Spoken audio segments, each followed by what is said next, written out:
Well, New Japan Pro Wrestling continues with more of the G1 Climax 31. Right now, we got A block action continue on day 11. We got NXT UK, of course, with the final for the number one contendership of the NXT UK Heritage Cup tournament and many other things that take place. And we got Impact Wrestling. As you know, we're getting closer and closer now for the Knockouts Knockdown. And not to mention, we're getting also ready for the upcoming pay-per-view Bound for Glory. And also, we got, of course, MLW Fightland with two championship matches on the line. We have, of course, the MLW World Middleweight title in a four-way match. And, of course, the long anticipation match, title versus title, the MLW National Openweight title. Alex Hammerstone taking on the MLW World Heavyweight Champion, Jacob Fatu. And, of course, some news updates regarding AAW. So, let's get started with another episode of Deleted Wrestle Zone.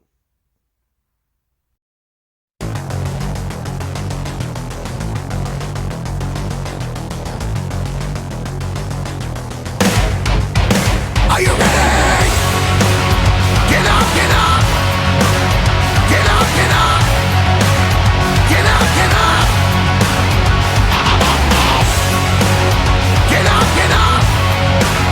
Get up, get up! Get up, get up!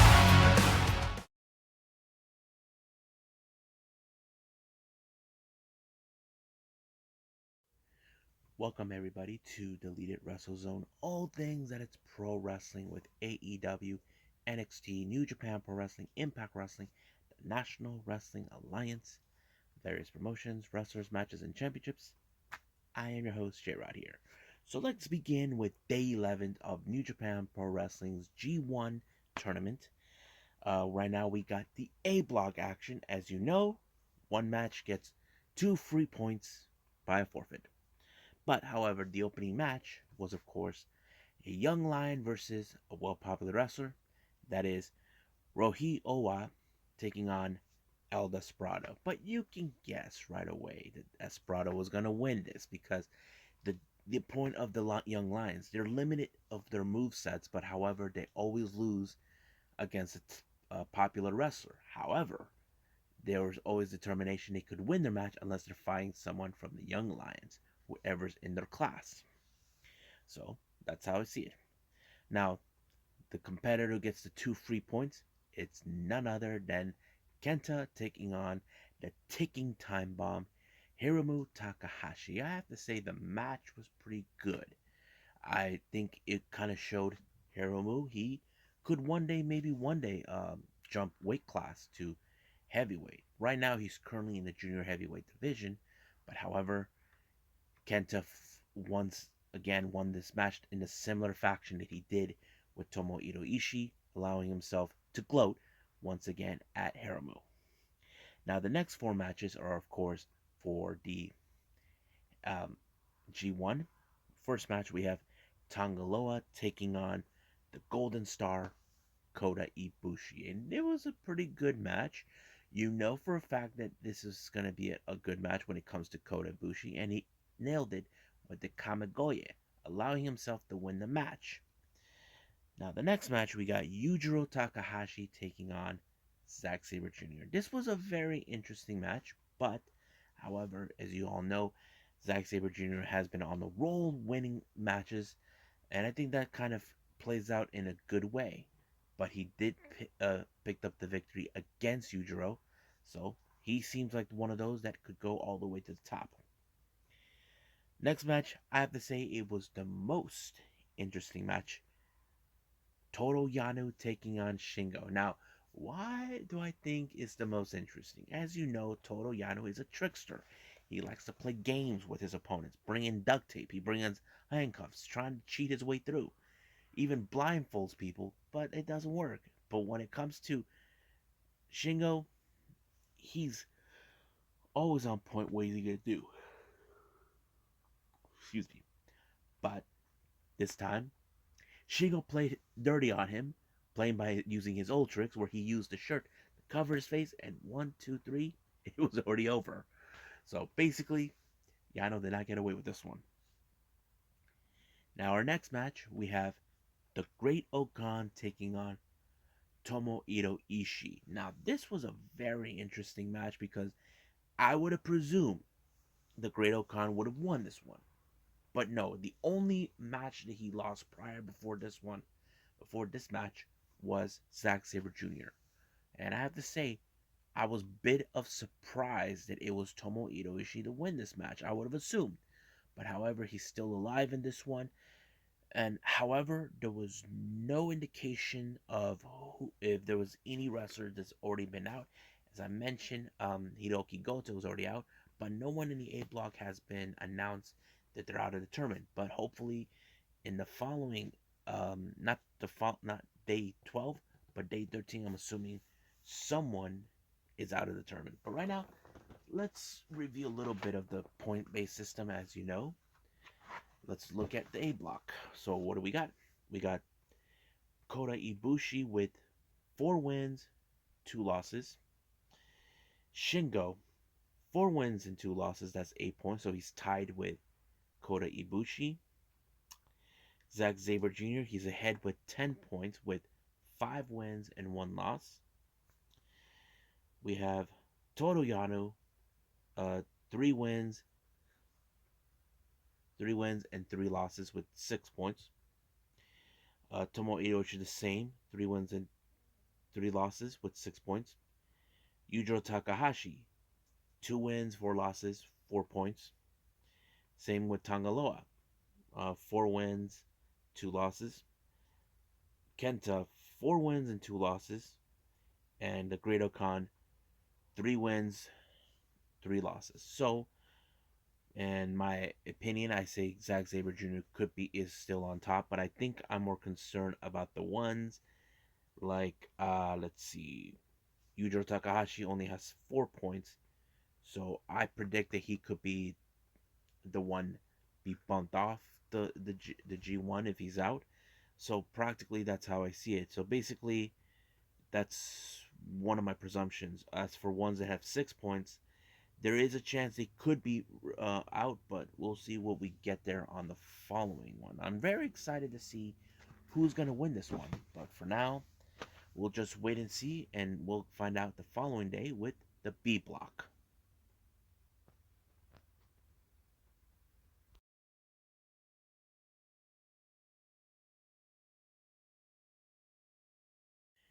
Okay, so we got more on NXT UK. It was a very interesting show. It opened up with Jinny, the fashionista, taking on, of course, Meiko Satomura's protege, Emilia McKenzie. Now, the reason she got to her is because she wants to get close enough to fulfill her destiny. As you know, Jinny has her sights set on the NXT UK Women's title, which Meiko Satomura beat Kaylee Ray. So somehow, this is more like Emilia McKenzie became the volunteer to step up, saying, if you want a title shot, you got to get through me. However, you know, Jinny has Joseph Connors by her side, tried to get in the way. Even Meiko Satomura took him out, but the fashionista was able to pull off a victory. But this time, in the post match, she said that she wants to obtain the title. Now, do I think WWE is going to have her drop the title? I don't know, but I hope it doesn't. But we'll see where they're going to go with that. Now, as you've been aware, Blair Davenport was suspended. However, a week or two ago, Stevie Turner demanded to reinstate her and she will deal with her. And of course, she told this to Sid Scala, the assistant general manager to Johnny Saint, and of course, they approved it. However, they will face off. But of course, Sid Scala warned her not to continue with the antics which she just committed. But she did state it in response. She always gets what she wants. Now, the next match we have is, of course, uh, Mark Andrews versus Sam Gradwell. Now, Sam Gradwell has been a punk trying to get in the head of Flash Morgan Webster. Mark Andrews, they think that they're a bunch of punks that they should not have been around. He even broke Mark Andrews' skateboard. He thinks that he is the man and everything. And I was like pulling through for Mark Andrews, but somehow Sam Gradwell was able to pick up the victory, and he is gloating about it. Now, speaking of Mark Andrews, his tag team partner and member of the Subculture faction, Flash Morgan Webster, he did it again. He slapped Shaw Samuels in the face. Now, if you guys recall, this was something created by Gallus, Mark Coffey, and Wolfgang that challenged someone. And Flash had the audacity to slap Shaw to a duel. Yes, you heard me right. So, what was he thinking? But I thought it was funny. Now we get to our main event, which is the final match for the Heritage Cup tournament for the number one contendership. Noam Dar versus Wolfgang of Gallus. This match was pretty good. I have to say they told a story, but the first round goes to Noam Dar. Second round, Wolfgang. So the next round, or many, could either one of them win. However, Joe Coffey was attacked by Jordan Devlin, trying to avenge the loss that he had. But however, it was Noam Dar that was able to pick up the victory and named himself the number one contender for the Heritage Cup. Tyler Bate comes out to get into his head. So we'll see that match happen in a week or two. I'm excited to see that match to take place.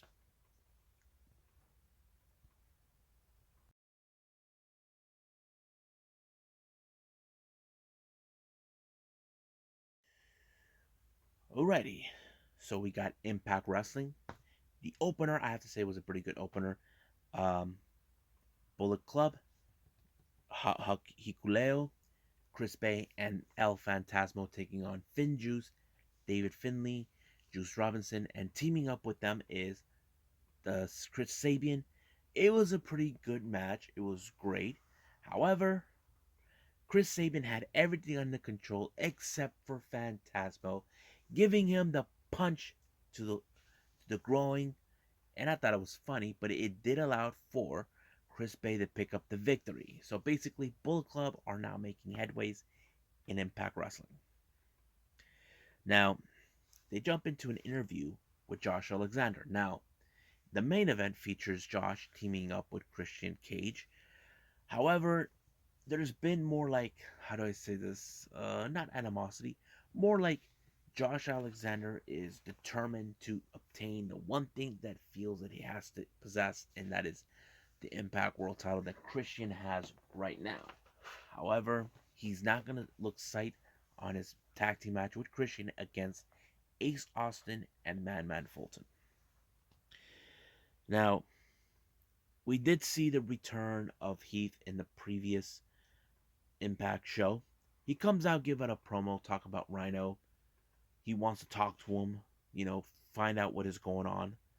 However, Violent by Design are not going to tolerate with him returning.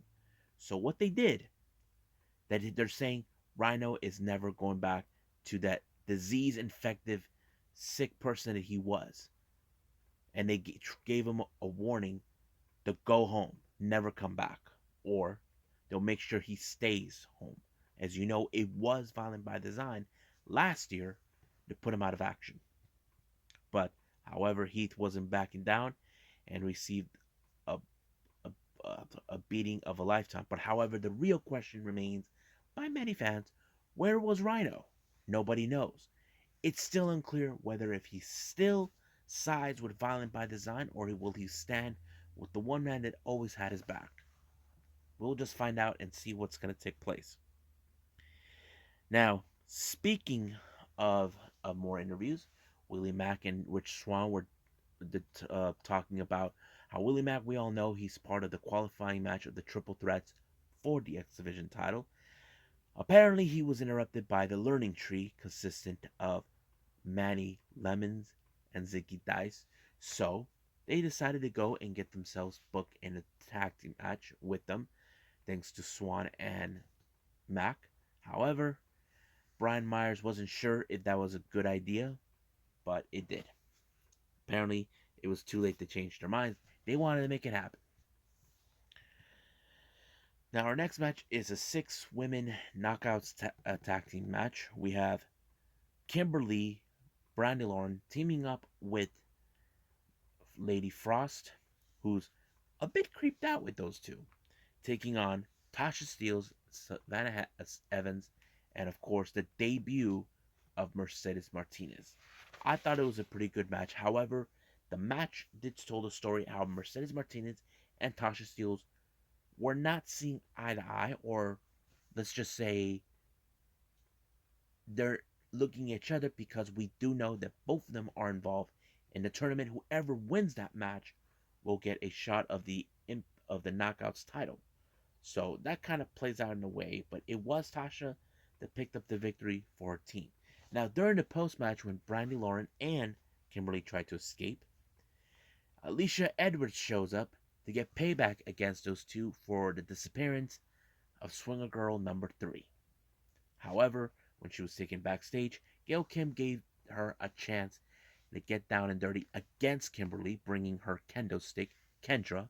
But however, it will be on the Monster Ball match dedicated to Daphne. It's going to be Alicia versus Kimberly versus Jordan Grace um, versus Brandy Lauren. No. Savannah Evans. My bad. Savannah Evans. So that's going to be a good, interesting match for this Saturday. Now, as you know, the Soul talk show, All About Me, they decided to bring Decay, Rosemary, and Havoc. But out of the blue, Tennille Dashwood was cursing, and I thought it was so funny. Everybody was like, huh? And of course, Decay like, kind of creepy. So basically, she can't stand them.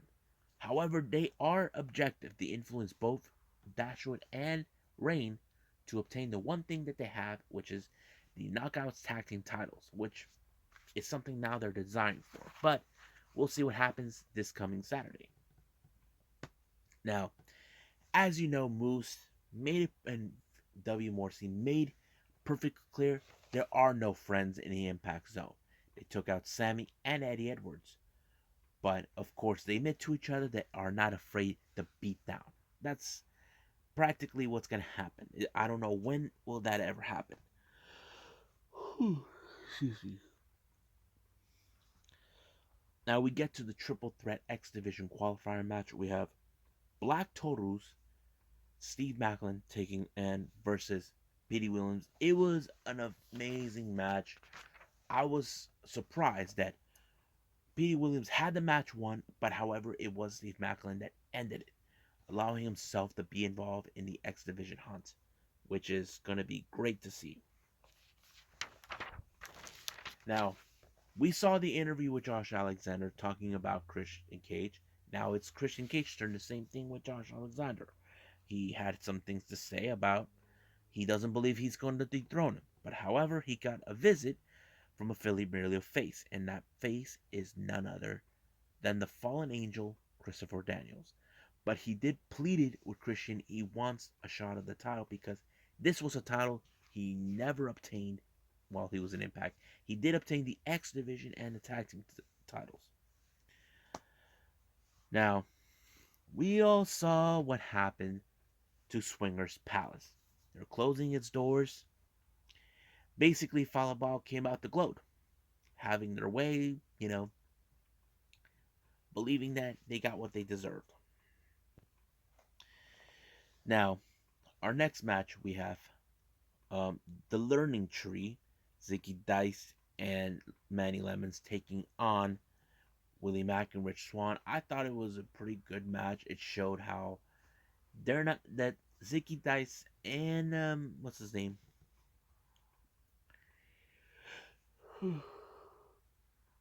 And Manny Lemons are not taking things seriously, but it was Rich Swann and what's his name?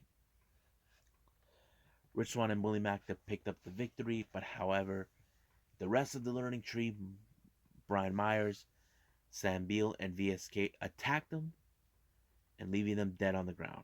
But the real question is, can they make it to their match when we see them? But we'll see what happens.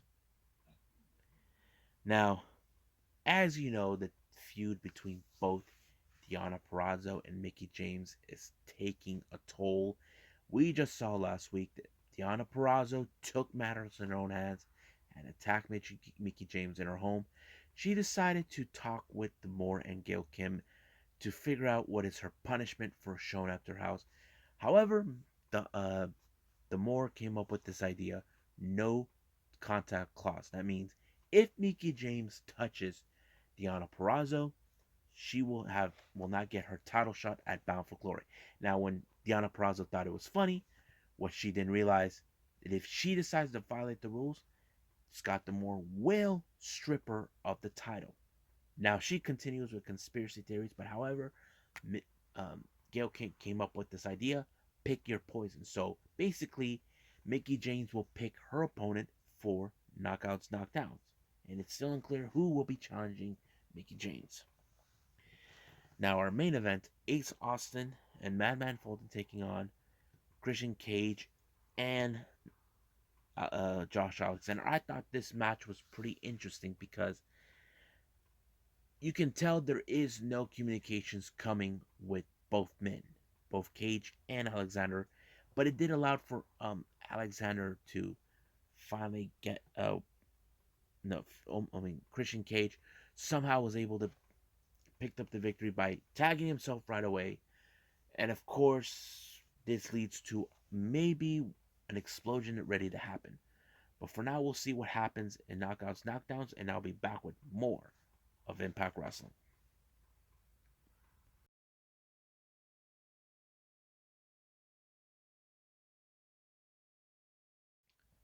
Alrighty, the last thing I'm going to review is MLW's Fightland. Now, this was already taped on the 2nd of October, but it was broadcast on, what date are we right now? On the 7th, which was good. Only 2 matches, but there's a lot of things that took place so you can see what's happening. The first match was for the MLW World Middleweight title in a 4-way match. We have Tajiri, the Japanese buzzsaw, was there, versus Ares, versus Aramis, and of course our champion, Myron Reed. Everybody came out to shake hands to Taiji. As you know, Tajiri, he is a legend, ECW legend, one of the interesting wrestlers to come out of Japan. If you guys probably wondering where's he been the entire time, those who haven't seen him in America, he's mostly been involved with All Japan Pro Wrestling. He's part of the villain faction known as Total Eclipse. So if you guys never seen those, you can find those matches on watchprowrestling.com. But it was incredible. But I was hoping that he was going to pull off the one thing I was expecting, the Green Mist, and he got Myron Reed, and that helped them win the MLW World Middleweight title. Now, our main event is important. It's Alex Hammerstone taking on Contra Unit member Jacob Fatu. But however, Mads Kroger is on a hunt for Alexander Hammerstone to ensure that the title does not exchange hands whatsoever. Now, because this was going to happen, they were hunting him down. They had one guy and he confessed where he was. And by the time they got there, he saw members of the MLW roster. I saw Los Sparks, Richard Holiday, but Mads Kroger's Squad and members of the Sentai Death Squad were locked in with them. This was an elaborate plot and plan by Cesar Durant to ensure nothing goes wrong in the main event. I praise him. But that match was now title versus title, winner take all. I have to say, what a great match. I have to say, it told a fantastic story how you got Jacob Fatu, who's trying to say this title is going nowhere. It's going to stay with Hell Contra. And Alex Hammerstone, I feel like he was being the superhero in the story trying to stop the villain. and I thought it did some pretty well.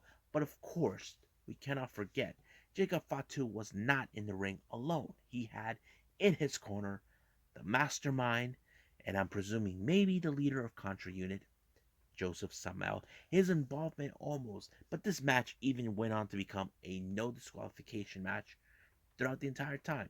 Everything that they tried to pull off, Hammerstone passed it, and he actually pulled it off, and he finally wins the title. I was so happy with that, and I can't wait to see it. If you guys know this or not, my first interview, Mike Camden, he is good friends with him. I'm like wondering if he congratulate him, but we'll see what happens. Right now, I cannot wait to see what's gonna happen on Fusion Alpha, but also hopefully there's more Fight Club, Fightland down the line.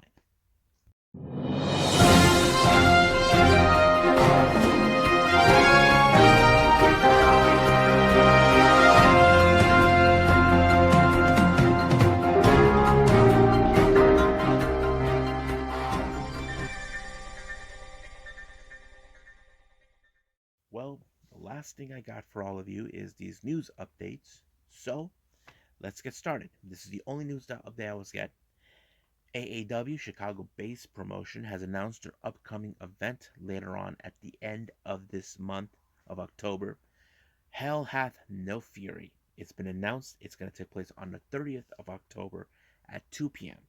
at the Berwyn Eagles Club at Berwyn, Illinois. I'm pretty excited. Now, however, those who will be appearing in action, we have Allison Kay, Kaylee Ray, Sky Blue, Thunder Rosa, the Brazilian Wonder Woman, Christy James, Heather Reckless, High-End, Jody Thread, Sierra, Eddie Kingston, and the debut of Vert Vixen. This is very interesting. I don't know why there's only majority of these are women, but where are the guys? I don't know. Where are they? But I'm assuming there'll be more announcements in this particular show coming up. Very excited to do that. Now, I did not mention this on MLW section, but I'm going to do it here anyway. There's been talk now in one particular subject that I felt it has to be. It's been revealed.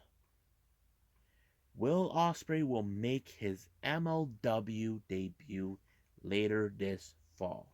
Yes, the self-proclaimed IWGP World Heavyweight Champion will make his debut in the fall in MLW. I have to say it was great.